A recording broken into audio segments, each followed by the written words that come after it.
Again in the biology class. आज नया chapter बच्चों शुरू करेंगे। कौन सा चैप्टर है? That one is the movement and locomotion, जिसमें हम स्केलेटल सिस्टम पढ़ेंगे। बच्चों, मूवमेंट और लोकोमोशन से हम क्या समझते हैं? पहली चीज, मूवमेंट क्या है? That one is the change in position with respect to specific point। यानी कोई स्पेसिफिक पॉइंट है, अगर ये पॉइंट है मेरा, अब यहाँ से मेरी पोजीशन चेंज हो रही है, क्या जो भी चेंज हो रहा है तो वो क्या हो रहा है? That one is the movement। अब इन मूवमेंट को बच्चों हम करते हैं दो कैटेगरीज में divide. What are these two categories? The categories are, one is the locomotion and other one is the movement of curvature. Okay, one is the locomotion and other one is the movement of curvature. Locomotion में क्या है? जैसे हम लोग क्या कर रहे हैं? मूव कर रही, मैं यहाँ खड़ी, आई एम मूविंग देयर। सो ये क्या हुआ? चेंज इन, एक जगह से दूसरी जगह पे मूवमेंट हो रहा है, ये मूवमेंट कहलाता है लोकोमोशन। अब ये लोकोमोशन जो मेनली जो हम कहते हैं ह्यूमन बींग्स कह लीजिए, एनिमल्स कह लीजिए, in all the cases locomotion is there in search of the food, to protect themselves from the enemies, shelter, many आपके केसेस है जिसकी वजह से लोकोमोशन हो रहा है। अब दूसरा है मूवमेंट ऑफ कर्वेचर। अब ये मूवमेंट ऑफ कर्वेचर किसमें हो रहा है? ये हो रहा है हमारा प्लांट्स में। अच्छा बताओ, तो कोई ऐसा होगा कि प्लांट को चाहिए, पानी चाहिए और प्लांट मूव करके यहाँ चला जाए, भाई पानी है यहाँ पर, पानी ले ले, हम है यहाँ सनलाइट मिले, उधर सनलाइट ले ले, इट इज नॉट पॉसिबल ना। वहां क्या होगा? केवल ओनली मूवमेंट ऑफ कर्वेचर में केवल प्लांट का ऑर्गन, दैट वन पार्ट, जैसे सनफ्लावर देखते हो सनलाइट की तरफ। लेकिन बच्चों ये ध्यान रखना, वो केवल सनफ्लावर हम कहते हैं सनलाइट की, तो सनलाइट की वहां पर भी एक हार्मोन वर्क करता है, that one is the oxygen hormone. ठीक है, वो तो फिलहाल अभी नहीं है तुम्हारा यहाँ पर, तो लेकिन फिर भी मैंने बता दिया। तो movement of curvature, only body parts move, only organs move, bending of the stem towards sunlight और व्हाटएवर अपवर्ड साइड, लीव्स का मूवमेंट, फ्लावर का मूवमेंट, यानी प्लेस से एक प्लेस से दूसरी प्लेस पर मूवमेंट नहीं होता। दूसरा बताती हूँ। अब बात करते हैं हम स्केलेटन। अब आखिर ये स्केलेटन क्या है? अब जितना भी हार्ड पार्ट्स है, वो all the hard parts of the body that form a supporting framework, वो आपका स्केलेटन कहलाया। अब इस स्केलेटन को दो कैटेगरीज में डिवाइड करते हैं। What are these categories? Exoskeleton and endoskeleton.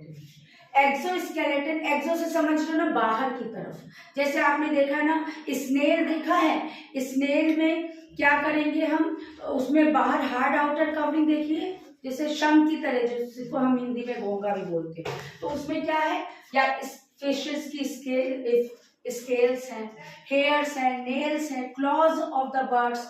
सो ये सारे किसमें आ गए? एक्सोस्केलेटन में। All hard parts present on the outer surface of the body, ये क्या कहलाएंगे? आपके एक्सोस्केलेटन फॉर्म करेंगे। एंडोस्केलेटन, एंडो से समझ में आ रहा है, इनसाइड। तो all hard parts present inside the body, जो कॉन्स्टिट्यूट कर रहे हैं हमारे क्या? बोन एंड कार्टिलेज, वो हमारे आ जाएंगे एंडोस्केलेटन में।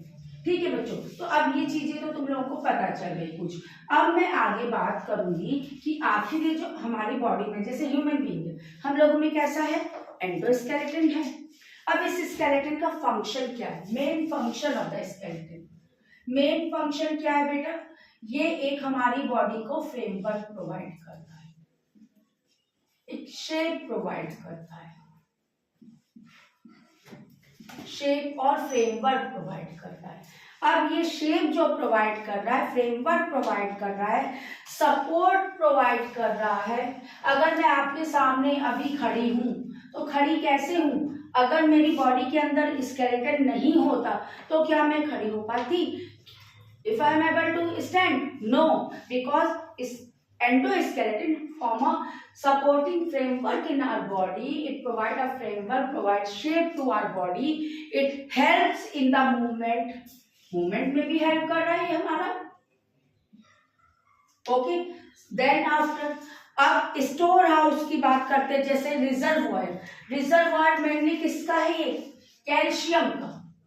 It act as the reservoir of calcium. ठीक है, तो these are the many functions of the skeleton are be there, as well as production of blood क्रप्सल्स।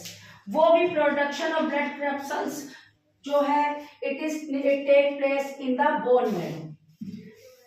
Bone marrow में प्रोडक्शन ऑफ ब्लड क्रप्सल्स होता है, that one is known as the haemopoiesis. Word spelling शायद में भी मेरी wrong हो तो देख लीजिएगा स्पेलिंग उसकी, HAEMOPOIESIS, सही है स्पेलिंग। ऐसे मोस्टली होती नहीं स्पेलिंग गलत, लेकिन फिर भी मैंने डाउट किया कि कहीं गड़बड़ तो नहीं। तो ब्लड क्रप्सल्स का फॉर्मेशन बोन मैरो में, यानी बोन के अंदर ही ना बोन मैरो, ये भी यहीं पर है। तो हमने देखा बहुत सारे फंक्शंस हमारे जो है आ रहे हैं इसके स्केलेटन की। देन स्केलेटन को डिवाइड करते दो कैरेक्टरिस्टिक्स, दो कैटेगरीज। उसको मैं अब नेक्स्ट करूंगी अगले टर्म पे continue.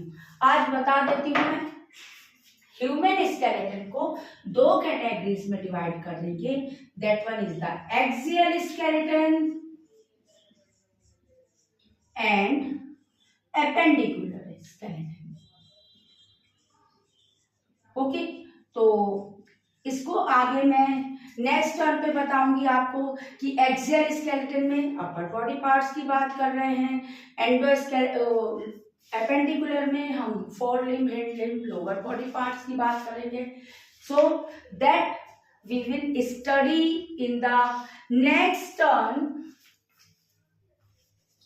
Then this one is all for today's class बच्चों, नेक्स्ट टर्म पे कंटिन्यू करेंगे।